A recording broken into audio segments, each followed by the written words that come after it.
The prices you expect to get for selling your luxury bag, forget it.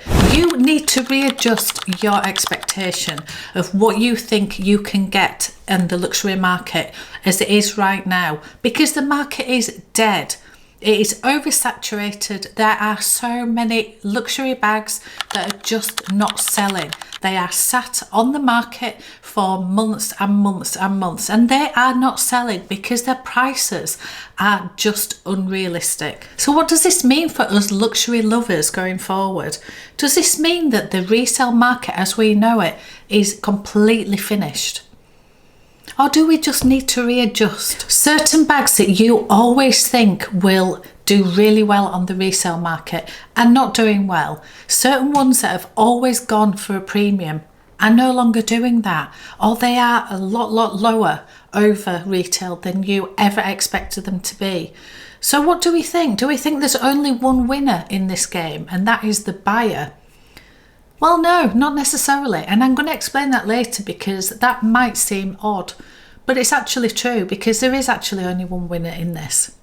So let's discuss that in a little while. I have seen the luxury resale market change completely over the last 7 or 8 years, I suspect. It was steady away. It was building, it was different, there was all different players coming into the industry, and I'll talk about that later as well. And then COVID hit, and then everything changed.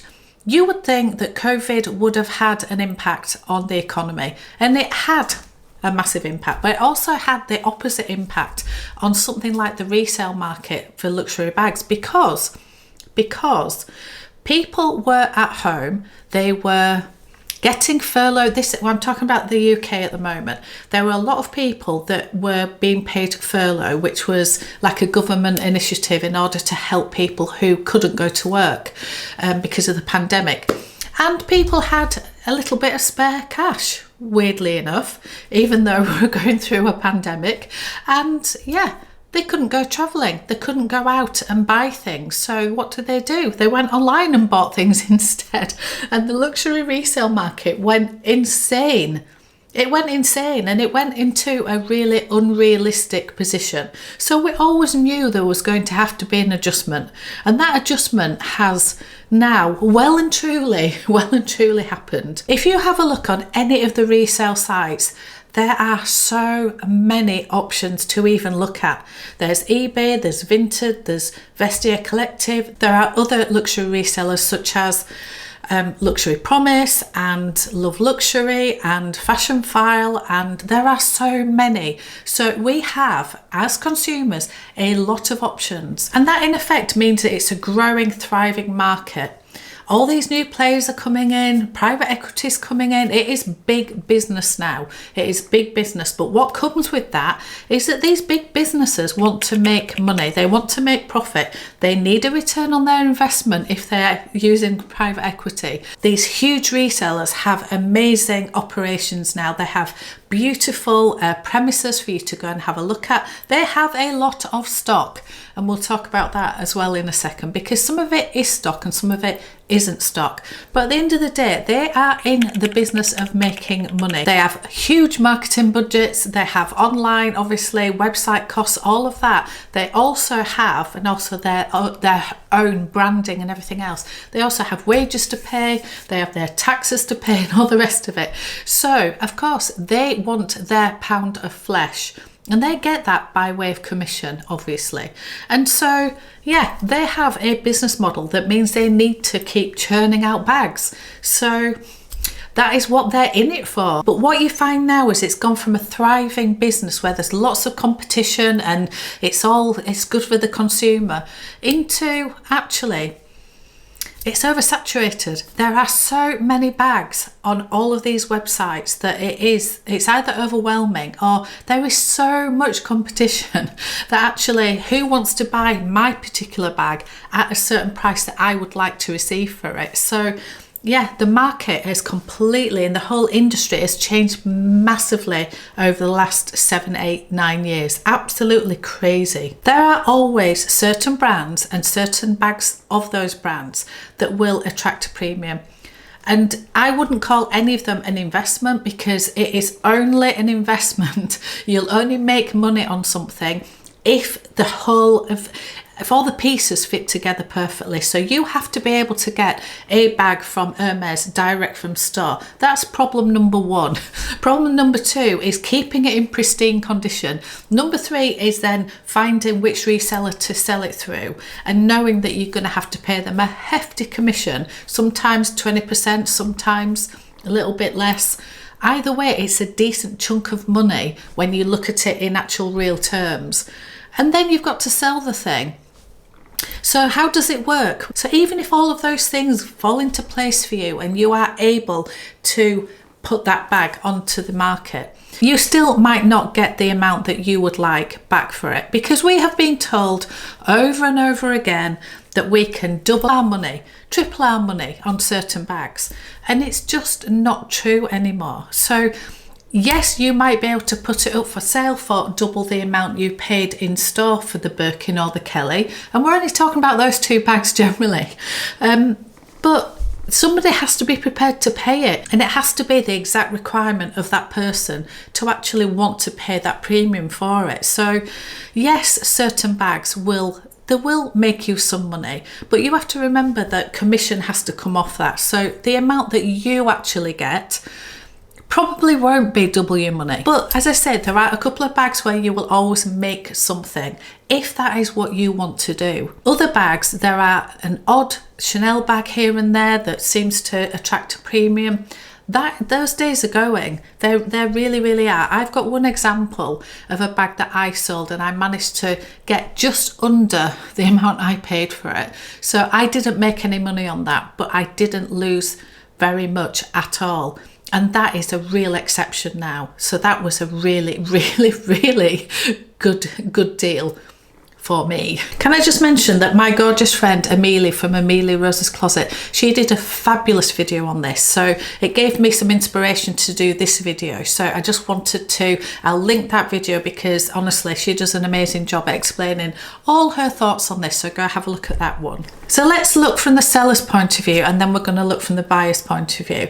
So I have sold a lot of bags in 2025. In fact, I've done 2 videos on this, because the first video, which was all the bags I've sold, I forgot 4 bags that I had sold, which is really bad, I know, but I've done a second video. So in total, I think I sold 13 or 14 bags, something like that. Anyway, it's just ridiculous. But I have had a lot of experience in the last year, shall we say, at selling bags. So I know what the market is right now, because yeah, I've tried to buy bags, I've tried to sell bags in this market. And what I would say from the seller's point of view is that my expectations were far too high. And I put that down to a few different factors. The first thing is that I am told by everybody, including people like me on YouTube, that you should be able to get a decent amount back for your bags. And you keep hearing this, if it's in pristine condition, and if it's this, if it's that, if it's got the box, and if it's got the authenticity card, or whatever it is. And actually that is no longer true. That was true a while ago. So firstly, don't listen to what everybody says. Actually just see what the market actually is. So I think my expectations were too high, as in I thought I would be able to get a certain amount. The second thing is, I was not prepared to sell my bags for less than a certain amount in my head. Even though I know the money's gone, I know that. But even so, I still had it in my head that I would not let a certain bag go for less than this amount. And therefore I was stubborn, and I just decided I would either keep it or I would just keep it for sale. And it doesn't matter how long it takes. I'm just going to be patient. I'm not going to give my bags away. And actually, instead of thinking the money's gone and anything coming back is a bonus, I had a very high expectation of what I should be able to get. And when I didn't get that, I didn't really adjust my expectation. I just said, well, I'll be patient then. So yeah, I'm not reacting to the market. I'm just being stubborn about what I think it's worth. But actually, what we know with any market in the world, Things are only worth what somebody else is prepared to pay for it. It doesn't matter what I think is a good price or what I think that I will let it go for. If somebody else isn't willing to pay that, it won't sell. And that's what happened with my bags, was they took so long because there are so many options out there for people. Plus, people just aren't buying. So people are either buying other things because it's oversaturated, or they're just not buying. So it doesn't matter what price I put them on. If nobody's interested, they ain't going to buy, are they? So just going back to the industry and talking about the actual resellers, I tried to sell my bags through various different avenues in the last year. And when I tried to sell a bag to a luxury reseller, shall we say, and actually just wanted a buyout price. Now, a buyout just means that they buy your bag, the bag becomes their stock, and then they sell it. You're always going to get a little bit less than that, than what you would get if they put it on consignment. Consignment is that you still own the bag, they are selling it on your behalf, and sometimes you send it to them and they sell it in their store. Sometimes you keep it until it's sold and then you send it to them for authentication and things like that. You will get more money back generally through consignment because they have less risk, because it's your bag still. They're just trying to sell it, so they just get the commission if it sells. Buyout, they are taking more of a risk because they are giving you an actual price and it becomes their stock, so they then have to sell it on. Sometimes they will have a buyer all ready for it, sometimes they won't. And what I have seen more recently is these resellers are less and less likely to even offer you a buyout. They will just offer you a consignment amount. So the consignment amount will be, if we sell it, you will get this amount for it. And that's the deal that you do, and you just see if it sells. The buyout would be, you get the money now, they sell it whenever. That's their risk. So a lot of the resellers are now saying, no, I'm not giving you a buyout price. We do not want to buy it. We will only do it on consignment. And that just shows that they are taking less and less risk because they're just not doing as well. So that's the first thing, is if they do offer you a buyout price, it'll just be ridiculously low. I got a buyout price from one of the big resellers, which you will all know, I'm not going to name them, for my saddlebag. Now, bearing in mind that the saddlebag to buy brand new is in the region of, is it 3,500, something like that now, maybe a little bit more. And yes, mine it wasn't completely pristine, it had been used and everything else, but it was in amazing condition, but it wasn't brand new in box. I was offered just under £1,000, £1,000 for it, which is just, in my head, ridiculously low, because that is less than a third of the retail price. Now, I have heard from people that you shouldn't expect to get more than a half back. But again, it is what it is. You can't just blanket say that everything's, going to sell at half the normal retail price, because that's just not how the market works. You have to have somebody who wants to buy it. But for me, £1,000 for a £3,500 bag, it just stings that little bit, and therefore I would just not let it go for that. So obviously that was rejected. In my head, that was an insulting offer and they were just trying it on. But at the end of the day, they are in business to make as much as they can. So if they can squeeze as much out of me as possible, they're going to make a decent amount on that, because they'll probably sell it for, I don't know, over two, I would suspect. So they're making more than they're giving me for the bag, which just feels wrong, but that is the market. So I have a choice at the end of the day whether to let it go for that or not. And obviously I didn't. I did sell it in the end, and I sold it through a different avenue. But yeah, sometimes it just irks, doesn't it, that we think, oh, we're being ripped off. But actually, Amelia said a good point in her video that once the money is spent, it is gone. And these are second-hand goods. We have to remember that. And she was saying, and it was funny, she was saying how we've got this lovely term of pre-loved, and it makes it sound better than it actually is, being these are second-hand. And the minute you take it out of store, it becomes secondhand. It's a bit like a car. It's going to depreciate the minute you drive it off the forecourt because it's not new anymore. And therefore, yeah, you're always going to have to sell at a discount in effect. But once that money's gone, would we not be better to just think, isn't it amazing that I've had this bag for however long and I've used it and I still get £1,000 back for it? In my view, it was an insult. So again, I need to adjust my expectations. That is where the market is. And yes, I'm going to get less if I do it through a reseller, and I'll get a little bit more if I do it through a different avenue and I'm a little bit more patient maybe. So you find the happy medium. So I want to ask you this question. Does that mean that this is a buyer's market now? Because everything we've said seems to say that I can't sell my bags for what I would really like for them. So I either don't sell them or I have to sell them at a much bigger discount than I want to. So doesn't that mean that somebody else is getting an absolute bargain? Well, yes and no, because if you think about how the market works, the buyer will only buy something at a price they're willing to pay. So they don't feel that they're getting an amazing deal. They're just paying what they think it's worth. Some people will get a deal if somebody doesn't know their prices and sells something for less than they should and things like that. But in general, the market usually sorts itself out. What I would say about it being a buyer's market at the minute, it sort of is and it sort of isn't, because under my own logic of I cannot sell my bags and I get absolutely nothing back for them, does this not mean that I could go and buy, for example, an Andiamo? I've been lusting after the Bottega Andiamo for the longest time, and I cannot get my head around the fact that they are £4,200 retail. I just cannot. So I get one pre-loved.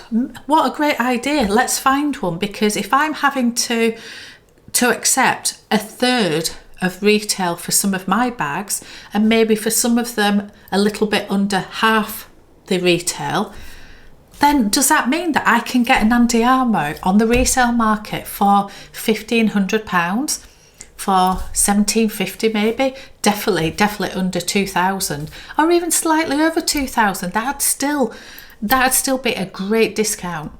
No, I can't find one anywhere. I can't find one.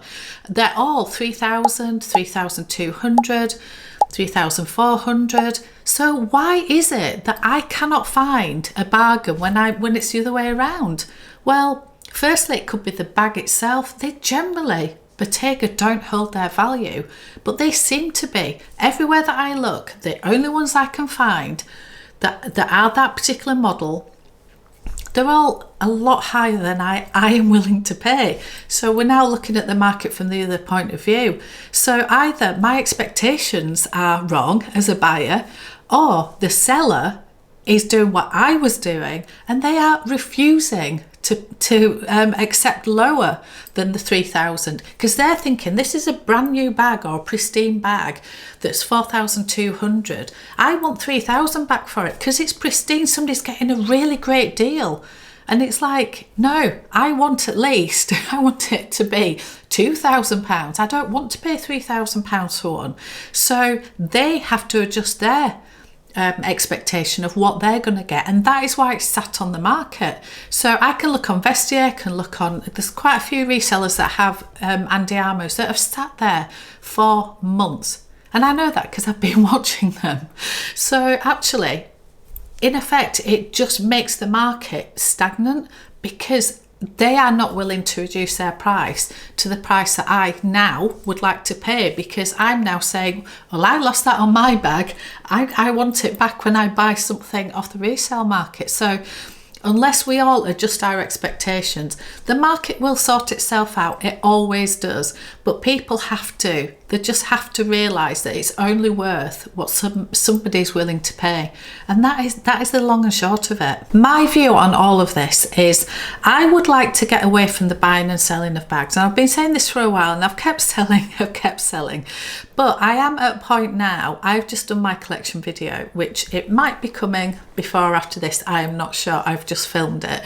And I don't have that many bags left anymore, which I am very happy about. There will always be room for more if I can afford it. So new ones will be coming. There might be an odd one here and there that sell. I doubt it, because all the ones I have at the minute, I can't see me selling any of them. So I'm hoping that I finally got to a point where I can just add a couple of bags here and there over time and not buy as many as I did and not sell as many as I did. And I think if I can get into that mindset, I'll get away from the resale market anyway, which sort of suits me, because it can be really stressful and it can be really frustrating. So I want to get to a point where I just buy the bags that I love. And I've always done that. I'm not saying that I haven't done that before, but what I have done is had a little thing in the back of my mind that goes, oh, if I buy this one, and if ever in the future, it gives me that little bit of comfort that I can possibly get a decent amount on the resale market for it. And then you get really upset when actually you don't, because the market shifted.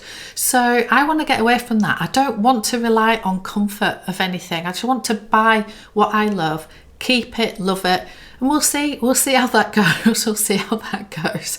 Never say never. Things can change. It doesn't even matter, does it? So that's where I am with the resale market. I actually want to get off the ride, because yeah, it's not for me anymore. It's just not for me. So what do you think about the pre-love market? Have you really struggled to sell any bags? Have you bought any bags? Have you managed to get some bargains? Or have you found the same, that people are just refusing to sell at the amount that you would like to pay? It's all very interesting, isn't it? Anyway, thank you so much for watching, and I'll see you on another one.